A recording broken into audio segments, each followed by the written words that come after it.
Now in physics, there are times where functions actually depend upon other functions. Now this should be something you're used to from math, for example, f of g of x. Now we're going to look at two specific situations, one where acceleration is directly dependent upon velocity, linear if you will, and another spot where acceleration is dependent upon velocity squared. Now you might be thinking, where on earth is acceleration going to be affected by how fast you're going? And the main spot that we're going to deal with as we go through the course is going to be in fluid drag. We'll call it air friction because air is going to be the number one fluid that we'll end up dealing with here. So imagine a car traveling down the road here. It's got a nice pile of bags, and as you're familiar with, whenever you take your foot off the gas, even though you have some inertia going forward, the car slows down naturally because of rolling friction and because of air drag, and air drag actually makes up a large percentage of your decrease in velocity and your loss of energy.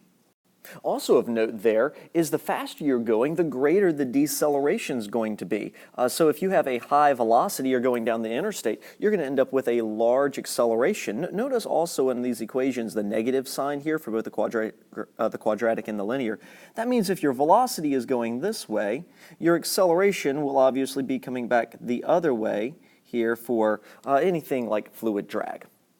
Now, as I go through this, please be careful. It's not that air resistance is negative BV or negative CV squared if we're looking at a quadratic situation. The air drag equation, it's actually the force of air drag is equal to these two. And we're going to get to that later, but this is just trying to set us up to where we're good to go, because there are other situations too that we might encounter where acceleration is dependent directly upon velocity or velocity squared. All right, so let's look at the math of exactly what's going on here. In the linear one, the faster I go, the greater my deceleration in a directly proportional manner. If I go twice as fast, I have twice the deceleration here. But my problem with both of these equations is that they're not in terms of each other. I have two variables or two functions. I have an acceleration and a velocity. So what I need to do is I need to actually get them in the same terms. That way I can solve for something that I need. And that's actually very easy. If you remember from our last lesson where we were talking about derivatives and integrals, the integral of acceleration is velocity, or the derivative of velocity is acceleration. Now this is actually called a differential equation. A differential equation is an equation that has not only a variable in it, but also has its derivative in it as well. Now this is actually a big step. This is good because now I have everything in terms of the same thing. I have it all in terms of velocity, where our original equation was in terms of acceleration and velocity. So let's see if we can't continue to work this equation down. To get the differential out, let's see if we can just work it all the way down to an equation that describes the velocity of whatever this object is. Maybe it's a car going down the road. Now the first thing I want to do is I actually want to group all my like terms. As you can see, I have a dv, derivative according to velocity, a derivative velocity, and a velocity. So I want to get those two on the exact same side of the equation. I have a dt down here, and I don't have any times over on this side, but I do have a constant b. I'm going to let that constant stick with my dt. So after I divide or multiply both sides by 1 over v, as you can see here, aka divide by v, I get the v moved over to the other side in the denominator because multiplying by 1 over v, or aka dividing by v. And to move the dt to the other side, notice it's in the denominator, so I multiply both sides by dt. That gets it over, so now I have separated my variables here. Now since everything's grouped together, notice that I have these dt dv's, one on each side, so let's integrate both sides. Now the dv tells me what I'm taking the integral according to. It's going to be according to v. That's why I need the v over with it. And the dt tells me what I'm taking the integral of this side according to time t. There aren't any times over here, but of course one's about to come about. Now on this side over here, we're taking the integral of dv over v, and notice that they're all grouped together, so that's why it works. And we're going to run from v naught to v, the initial velocity, to the final velocity. And of course, we anticipate the initial velocity to be higher and the final velocity to be lower because we're slowing down here. That was the purpose of this negative sign, right? And we talked about it over here. If your velocity is going forward, the acceleration is going backwards. And then on this side, we're going to run from the initial time of 0. So at v naught velocity, it's at 0 time. And we're going to go to some time t, and at that time t, of course, it would be at whatever this velocity v is. Now, we can't use our standard power rule here for dv over v, we actually need to rely on something that's already given to us. In calculus, you would go through this derivation. I'm not going to go through that right now, but the integral of dv over v is ln of v plus c.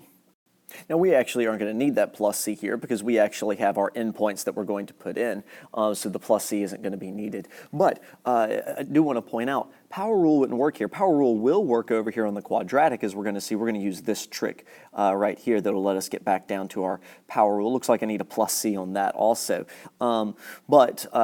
We actually need to use a different calculus rule here, just something that you would memorize for now if you haven't gone through calculus to do the proof. dv over v, the integral of that is going to give you ln of v.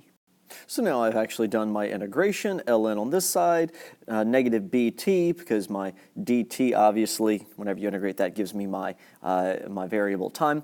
And now I need to actually go through and deal with my endpoints.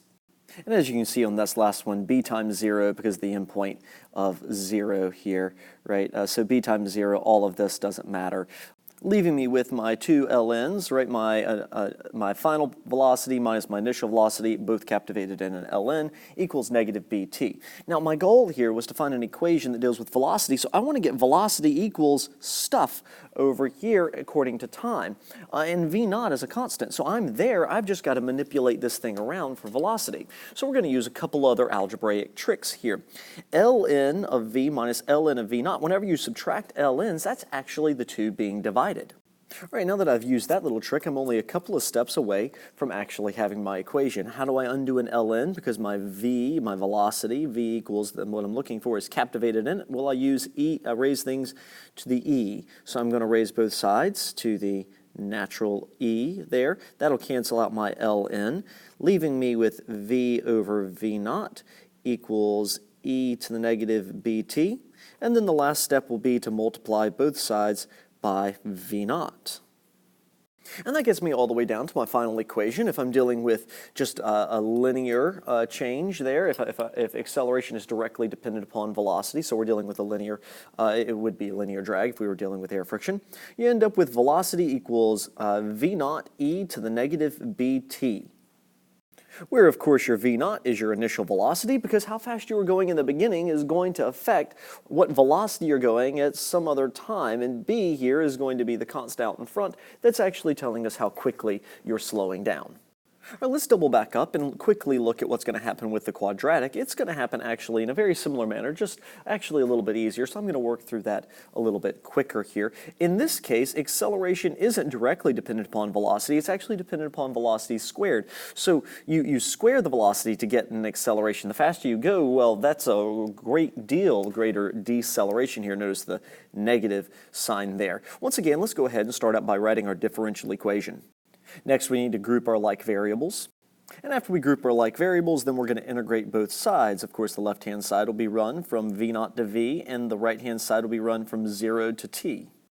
Now, the right-hand side is obviously pretty easy. That'll be taken care of without any issue. It's the left-hand side that might give us a little bit of worry, but let's just use a definition here. It's a mathematical definition.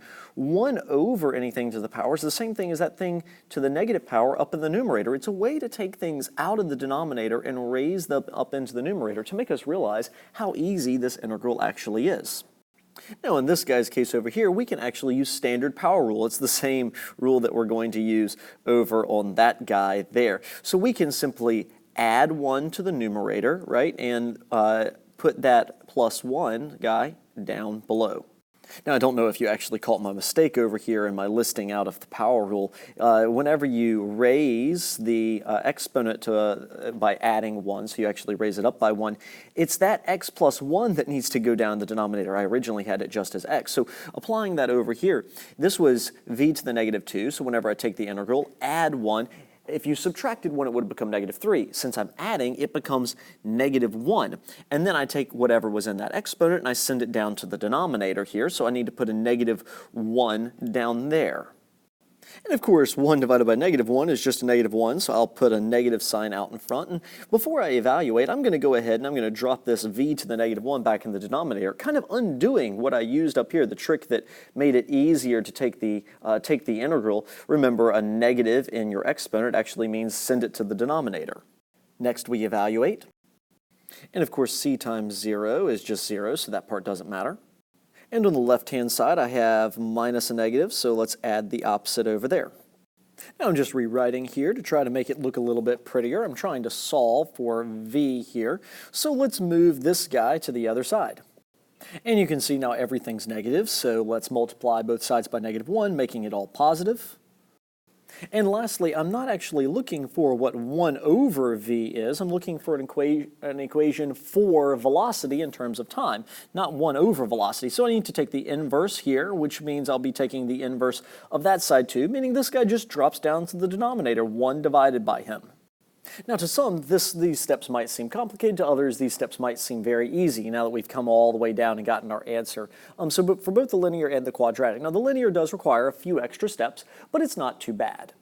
The cool part about all of this is that the procedure that you would need to use to solve for both of these, I want to leave those answers up, for both the linear and the quadratic does not change. The algebraic and the calculus steps do not change. There aren't other problems here. You just have to be able to go through these procedures. Also of note, there is credit a lot of times in all of these problems in AP Physics for the very basic. There is credit for just being able to get to the differential equation, and all you had to do to get to the differential equation here was change a into dv dt for both of those.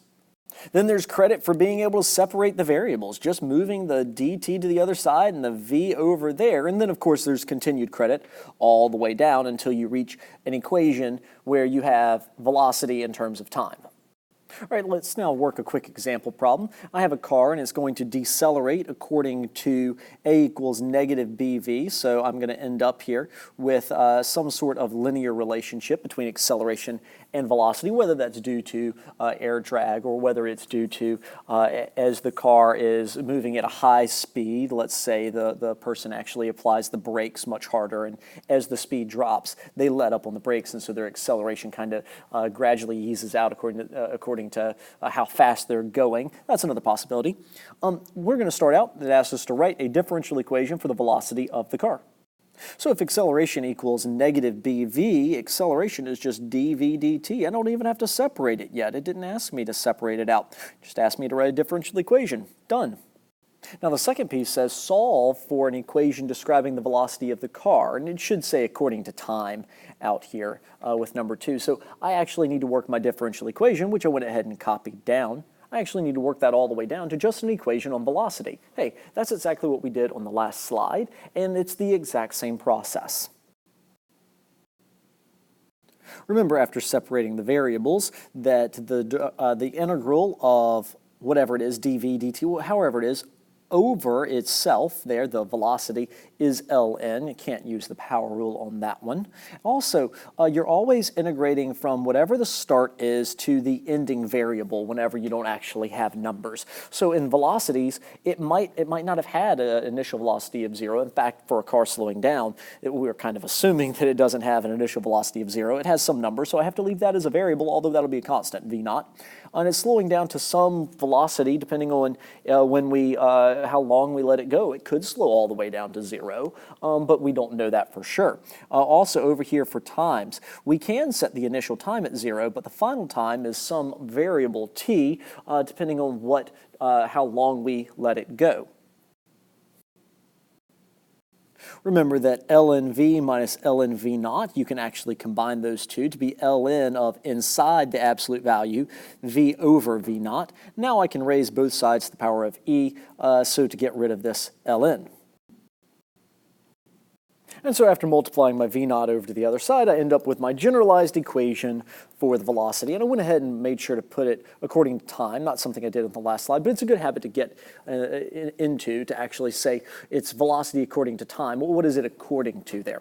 Number 3, I'd actually ask us, now that we have our generalized equation, let's solve something. If b is 0.15, how long would it take the car's velocity to be 1/3 of its initial velocity? All right, so building a variable bank for number 3, b is 0.15. The final velocity is 1/3 times the initial velocity. That's what it says here. It's 1/3 of the initial velocity. So divide the v naught by 3, and you end up with our final velocity. Thing is, I don't know anything about the initial velocity. That's why I had to include it as a variable here, and time is what I'm looking for. Let's substitute those things in and see what's going to happen. What you'll see is the v naughts are going to cancel out. So I'm looking for time. I rewrote the base equation that I'm going to end up using here, and now we can substitute in. All right, now check out what happens if I divide both sides by v naught, or another way to put that might be multiply by 1 over v naught on both sides. Whenever I do that, the v naughts actually completely end up canceling out. All right, so that leaves me with 1/3 equals e to the negative 1.15 t. Take the ln of both sides to get rid of that e. The ln of 1/3 is negative 1.098 and some more change, rounds up to a 1.099. A recommendation, whenever you're actually working a problem, you might end up rounding, but it's best to store those numbers in your calculator. Try to use the unrounded and only round for significant figures at the end if at all possible. All right, now I'm one step away. Divide both sides by negative 0.15. And I end up with a time of 7.3 seconds. All right, we'll practice a little bit more in class on this. Getting this down really well is going to be very important. This is kind of the intro to this idea with differential equations, separation of variables. And whenever we get to Newton's laws and we start dealing with air friction, fluid friction, we're going to end up taking this a couple of steps further.